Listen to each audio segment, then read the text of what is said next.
স্বামী থেকে বুড়া এত পারে আগে জানতাম না। স্ত্রী মন যদি না বুঝো বিয়ে করার কি দরকার। আমার জীবনে ঘটে যাওয়া কিছু গল্প শেয়ার করব তোমাদের মাঝে। আমার স্বামী আরিফ, সে বিদেশে থাকে। আমাকে যখন সে বিয়ে করে তখন বিদেশ যায়নি। বিয়ে 2 মাস হলো, হঠাৎ আমায় বল রিয়া আমি বিদেশে যাব, পাসপোর্ট ও ভিসা এসেছে। আমি শোনা মাত্র কান্নায় ভেঙে পড়লাম। তখন আরিফ বল আরে বোকা, মাত্র 5 বছর থাকবো, এর মধ্যে বাড়ি আসবো, মোবাইল ফোনে কথা তো হবে। 2 দিন পরে বিদেশে যাবে, তার সব কাপড় কমপ্লিট করে রাখলাম। সেদিন রাতে বাহিরে থেকে খাবার নিয়ে আসলো, বাসায় রান্না করতে দিল না। আমি রাতে একটু সাজুগুজু করে রেডি হয়ে তার অপেক্ষা থাকলাম। সে 10টার মধ্যে চলে আসলো। আমার শ্বশুর শাশুড়ি তাদের মেয়ে বাসায় বেড়াতে গিয়েছিল, বাসা ফাঁকা। আমি হালকা ভারতে কাটা লাগা গানটি দিয়ে ঘরে বসে আছি। আরিফ খাবার খেয়ে আমার সাজুগুজু দেখে পাগল হয়ে গেছে, সে বলতে পারে না একটু রোমান্স করি। আমি চেয়েছিলাম সে জোয়ার ধরুক, আমারও ভিতরটা পাগলের মতো চাউনি দিচ্ছে। আরিফ কি বুঝতে দিচ্ছি না। আরিফ রুমের লাইট অফ করে আমায় জোরে ধরুন, কি ব্যাপার তোমার, 2 দিন বাকি বিদেশে যাবে, এমন করা যাবে না। সে কথা না শুনে আমার নিচের পেন্টি খুলে দিয়ে আমার পেনিসটি ঢুকে দিল। সে আমার ভিতরের পানি দেখে বল কি ব্যাপার, নদীতে জলে ছলছল করে। আরিফ কোনো কিছু তোর না সহে সব কাপড় খুলে লেংটা করে থাপাতে শুরু করল। 5 মিনিট হবে বল শেষ। আমার মাথা গরম হয়ে গেল। এর মধ্যে আরিফের ফোন বাজতে শুরু করল। শাশুড়ি ফোন দিয়ে বল তোমার বোনে বাসায় আসো, ভালো রান্না করেছে। আরিফ বল চল বোনের বাসায় যাই। আমি বললাম তুমি যাও, আমি বাসা থাকি, তুমি তাড়াতাড়ি খাওয়া করে আসো, আমার নন্দ বাড়ি যাইতে 30 মিনিট লাগে। এর মধ্যে আরিফ তার বোনের বাড়ি যাওয়া রওনা হইল।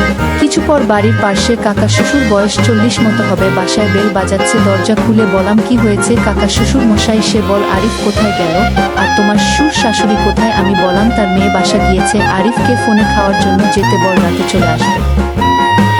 এর মধ্যে কাকা শ্বশুর বল আরিফ বিদেশে যাচ্ছে বলে। জি আপনি ভিতরে আছেন, এই বলে চেয়ারে বসতে বললাম। আমি ঘরে গিয়ে একটু যা হয়েছে তা পরিষ্কার করে কাকা শ্বশুরকে চা দিব ভাবছি। এর মধ্যে কাকা শ্বশুর বল কি ব্যাপার, এত রাতে তুমি গোসল করবে নাকি। আমি লজ্জা পেলাম। কাকা শ্বশুর বুঝতে পেরেছে ঘরের বাহিরে বাথরুম। স্বামী থেকে বুড়া এত পারে আগে জানতাম না। স্ত্রী মন যদি না বুঝো বিয়ে করার কি দরকার। আমার জীবনে ঘটে যাওয়া কিছু গল্প শেয়ার করব তোমাদের মাঝে। আমার স্বামী আরিফ, সে বিদেশে থাকে। আমাকে যখন সে বিয়ে করে তখন বিদেশ যায়নি। বিয়ে 2 মাস হলো, হঠাৎ আমায় বল রিয়া আমি বিদেশে যাব, পাসপোর্ট ও ভিসা এসেছে। আমি শোনা মাত্র কান্নায় ভেঙে পড়লাম। তখন আরিফ বল আরে বোকা, মাত্র 5 বছর থাকবো, এর মধ্যে বাড়ি আসবো, মোবাইল ফোনে কথা তো হবে। 2 দিন পরে বিদেশে যাবে, তার সব কাপড় কমপ্লিট করে রাখলাম। সেদিন রাতে বাহিরে থেকে খাবার নিয়ে আসলো, বাসায় রান্না করতে দিল না। আমি রাতে একটু সাজুগুজু করে রেডি হয়ে তার অপেক্ষা থাকলাম। সে 10টার মধ্যে চলে আসলো। আমার শ্বশুর শাশুড়ি তাদের মেয়ে বাসায় বেড়াতে গিয়েছিল, বাসা ফাঁকা। আমি হালকা ভারতে কাটা লাগা গানটি দিয়ে ঘরে বসে আছি। আরিফ খাবার খেয়ে আমার সাজুগুজু দেখে পাগল হয়ে গেছে, সে বলতে পারে না একটু রোমান্স করি। আমি চেয়েছিলাম সে জোয়ার ধরুক, আমারও ভিতরটা পাগলের মতো চাউনি দিচ্ছে। আরিফ কি বুঝতে দিচ্ছি না। আরিফ রুমের লাইট অফ করে আমায় জোরে ধরুন, কি ব্যাপার তোমার, 2 দিন বাকি বিদেশে যাবে, এমন করা যাবে না। সে কথা না শুনে আমার নিচের পেন্টি খুলে দিয়ে আমার পেনিসটি ঢুকে দিল। সে আমার ভিতরের পানি দেখে বল কি ব্যাপার, নদীতে জলে ছলছল করে। আরিফ কোনো কিছু তোর না সহে সব কাপড় খুলে লেংটা করে থাপাতে শুরু করল। 5 মিনিট হবে বল শেষ। আমার মাথা গরম হয়ে গেল। এর মধ্যে আরিফের ফোন বাজতে শুরু করল। শাশুড়ি ফোন দিয়ে বল তোমার বোনে বাসায় আসো, ভালো রান্না করেছে।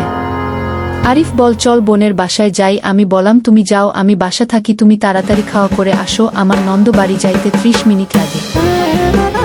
এর মধ্যে আরিফ তার বোনের বাড়ি যাওয়া রওনা হইল।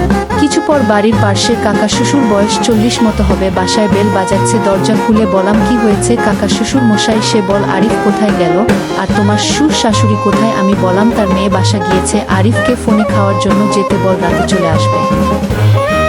এর মধ্যে কাকা শ্বশুর বল আরিফ বিদেশে যাচ্ছে বলে। জি আপনি ভিতরে আছেন, এই বলে চেয়ারে বসতে বললাম। আমি ঘরে গিয়ে একটু যা হয়েছে তা পরিষ্কার করে কাকা শ্বশুরকে চা দিব ভাবছি। এর মধ্যে কাকা শ্বশুর বল কি ব্যাপার, এত রাতে তুমি গোসল করবে নাকি। আমি লজ্জা পেলাম।